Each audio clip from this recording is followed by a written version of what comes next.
আজ Bangladesh versus Australia দ্বিতীয় test হবে। তো দ্বিতীয় টেস্টের ফলাফল কেমন হইতে পারে একটা প্রেডিকশন করলাম।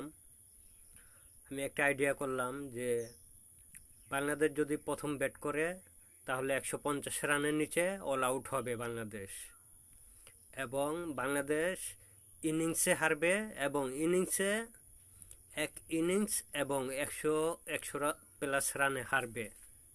এটা আমার আইডিয়া। কারণ বাংলাদেশ দল নিয়ে আমি অনেক গবেষণা করছি, গবেষণা করে দেখছি বাংলাদেশ একটা ম্যাচ জিতলে যে অতিরিক্ত সেলিব্রেশন করে, আনন্দ করে, সেই আনন্দ করার পরে দ্বিতীয় ম্যাচটা খুবই বাজে রেজাল্ট করে।